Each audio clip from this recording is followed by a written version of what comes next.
The consequences of Brexit are becoming increasingly visible. British logistics companies can hardly find truck drivers from the EU. That could become a problem for the entire island's economy.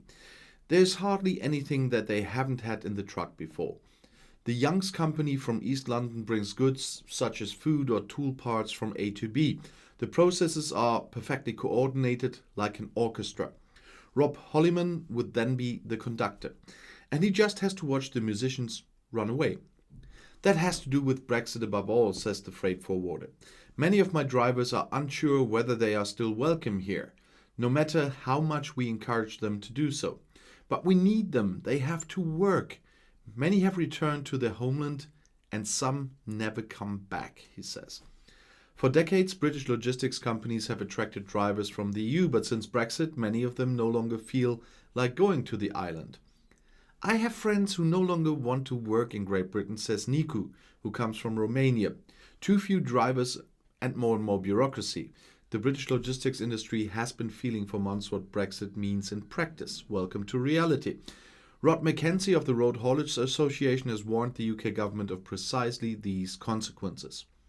Drivers from the EU just don't feel welcome since Brexit. We have always been an island people, but now we are more than ever, he says. And the drivers are bothered by the bureaucratic hurdles with every delivery. There are countless forms. There are no more open borders to Europe. The job has become more difficult, says Mackenzie. He has been campaigning for the interests of the truck industry for years. Most of all, Mackenzie fears that the lack of more than 50,000 drivers will soon have a detrimental effect on the British entire economy because spare parts or raw materials do not arrive on time. The problem is that supply and driver shortages are linked, says Mackenzie. And an example, last week a large company had to park 80 trucks because they couldn't find a driver, so they couldn't fulfill their orders and deliveries. The concrete consequence is bottlenecks somewhere in the supply chain. So far, this has primarily been felt by the freight forwarding companies. The smaller they are, the harder they will be hit. Clive Mills used to drive stage elements for large pop bands across Europe.